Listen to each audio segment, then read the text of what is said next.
Oi, gente, vamos falar um pouco sobre debate e oratória? Então, o título dessa conversa é Em Debate, Comunicação Eficaz e Persuasiva, uma vez que, para que eu tenha sucesso em um debate, torna-se importante cuidar do modo como eu me comunico. Para quem não conhece o termo persuasiva, ele vem de persuasão e nada mais é do que a capacidade de convencer, de influenciar outra pessoa a acreditar em algo que eu digo. Desse modo, é crucial estar atento a alguns aspectos. Primeiro, a linguagem corporal, pois ela expressa, ela fala, ela traduz o que estou tentando dizer também. Ela complementa a minha fala. Vamos ver alguns exemplos? Quero que vocês prestem atenção, principalmente no posicionamento das mãos das pessoas que serão mostradas. A primeira imagem é da intelectual Carla Cotirene, a qual segura firmemente o microfone e parece ilustrar algo com a mão esquerda, o que significa que nós podemos e devemos nos comunicar também com as mãos durante um debate. Agora, vocês estão vendo o professor intelectual Milton Santos, o qual exibe as mãos em campanário, que emite um sinal de confiança e autoridade. Nesta postura, as mãos são colocadas de forma a juntar os dedos, formando uma ponte como o campanário de uma igreja. Eventualmente, até de forma inconsciente, esse gesto é utilizado para demonstrar autoridade sobre o assunto que se está tratando, mas é necessário não exagerar. Se você mantiver as mãos nesta posição por muito tempo, irá passar uma imagem de arrogância. Nós vemos muito esse gesto nos debates políticos. Agora, olha o Dr. Martin Luther King, pastor batista e ativista conhecidíssimo estadunidense. Incisivo na sua fala, demonstra potência, determinação, segurança. Aí a mão está espalmada. É interessante que o cérebro de seu interlocutor, quer dizer, a pessoa a qual você direciona sua fala, procura constantemente pelas mãos durante o processo de comunicação. E se porventura as mãos estão escondidas embaixo da mesa, dentro dos bolsos, a mensagem pode não ser aceita da mesma forma e assim provocar um efeito negativo. Cuidado com isso. Eu não podia deixar de trazer o grande ativista intelectual, ex-presidente da África do Sul, o saudoso Nelson Mandela. Olha a simbologia de poder no punho fechado. Um gesto como esse fala mais do que qualquer discurso, não acha? Notaram a roupagem de cada pessoa apresentada? Isso não significa que eu sempre preciso estar trajado formalmente para conquistar, persuadir. Eu preciso estar adequado à situação do meu discurso, ao contexto. Por exemplo, se eu for uma advogada e sou chamada para conversar com um grupo de pescadores que estão reivindicando algo, no encontro que será no litoral, não no fórum, eu sempre quero criar o que chamamos de empatia, que o outro me perceba uma pessoa parecida com ela, com ele, até para gerar confiança e aceitabilidade por parte do outro. Então, eu construo uma narrativa pela minha roupagem. É necessário cuidar dessa parte também. Aí, esses líderes intelectuais estão querendo passar uma imagem de confiança e, ao mesmo tempo, liderança. Por isso, eu me formalizo. Os contextos me pedem isso. Nesse sentido, o mais importante do que ser confiante é demonstrar confiança. E aí você me pergunta, e minha fala, professora, como falar, como organizar a minha linha de argumentação? Quero lembrá-los de que não é o nível de dificuldade na linguagem que vai fazer você conquistar o público. Às vezes, muito pelo contrário, isso pode criar um distanciamento. A fala simples, clara e objetiva é sempre a melhor saída. Pense na fala de Jesus.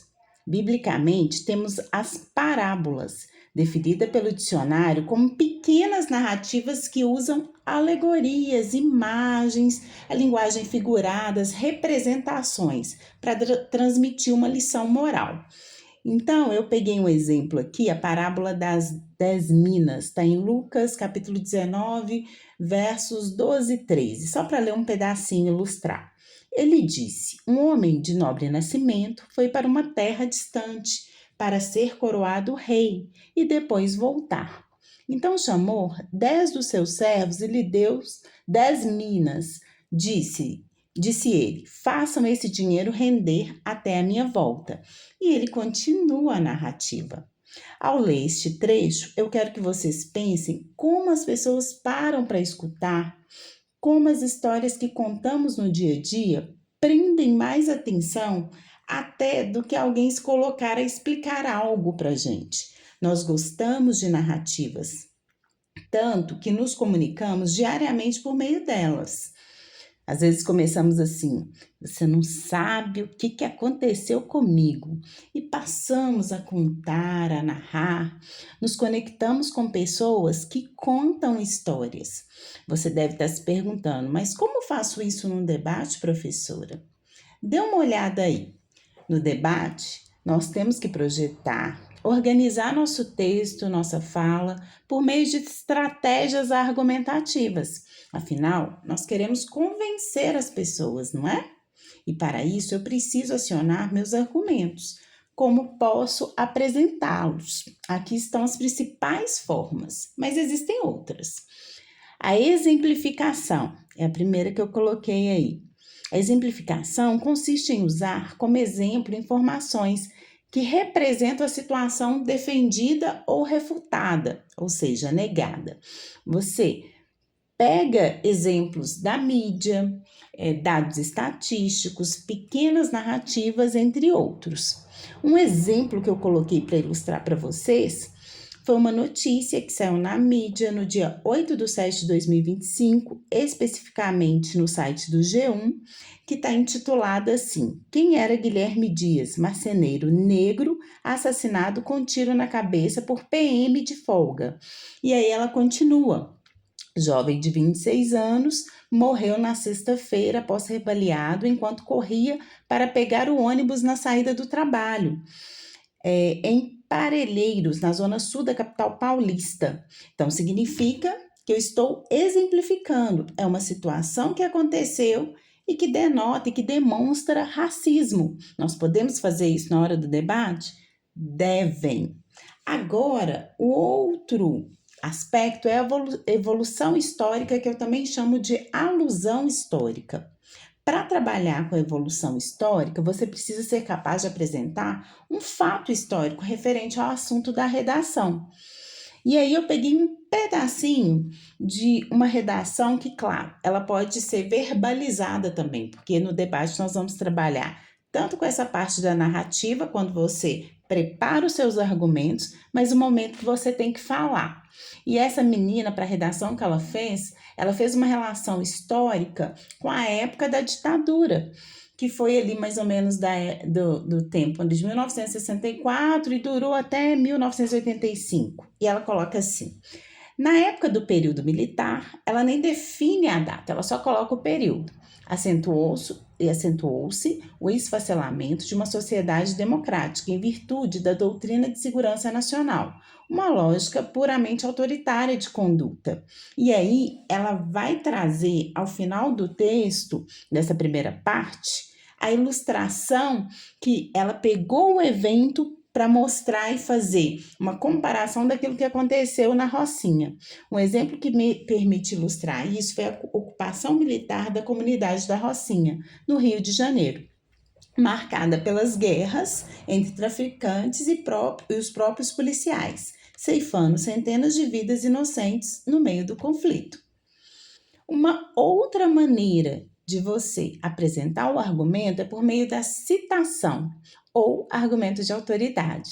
Nesse caso, você deve apresentar falas de autores renomados, por citação direta, quer dizer, sem alterar em nada a fala dessa autoridade, ou por paráfrase, quando você fala aquilo que ele já disse, mas com as suas palavras. Então, eu coloquei um exemplo.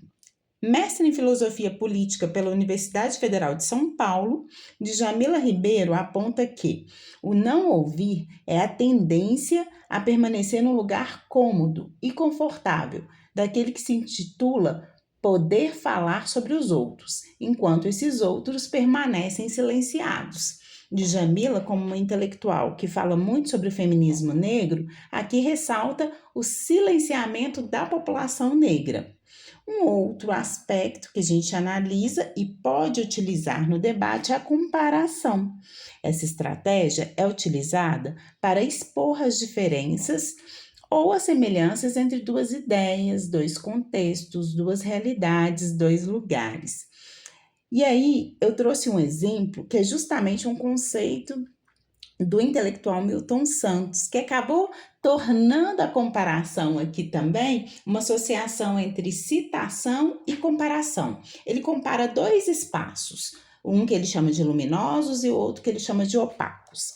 Espaços luminosos são aqueles com alta densidade de tecnologia e informação, conectados aos fluxos hegemônicos da globalização, enquanto espaços opacos são áreas marginalizadas, com pouca infraestrutura e acesso à tecnologia. Quer dizer, ele comparou dois espaços sociais. Se nós pegássemos, por exemplo, na nossa cidade, uma zona norte e uma zona sul, mas eu poderia fazer isso também com duas ideias diferentes. Eu poderia pegar duas realidades diferentes. Então, eu preciso ter um ponto de comparação que eu vou pegar para fazer esse trajeto em o que eu quero chamar a atenção em termos argumentativos nessa comparação.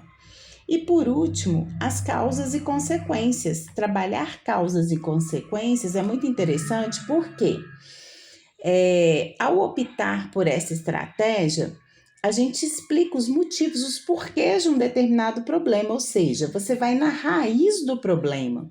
Já ao pensar nas consequências, a gente traz uma perspectiva futura. O que essa realidade vai acarretar?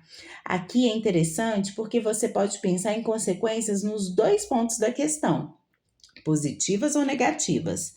Depende para onde você quer levar o seu interlocutor, ou seja, a pessoa que está te ouvindo.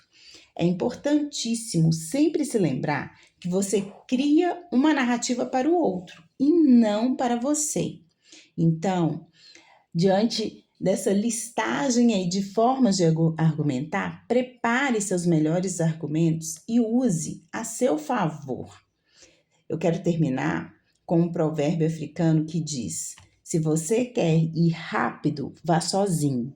Se quer ir mais longe, vá em grupo. Que este vídeo te mobilize juntamente com a sua turma a encontrar as melhores estratégias para brilhar no debate e na vida. Bom trabalho!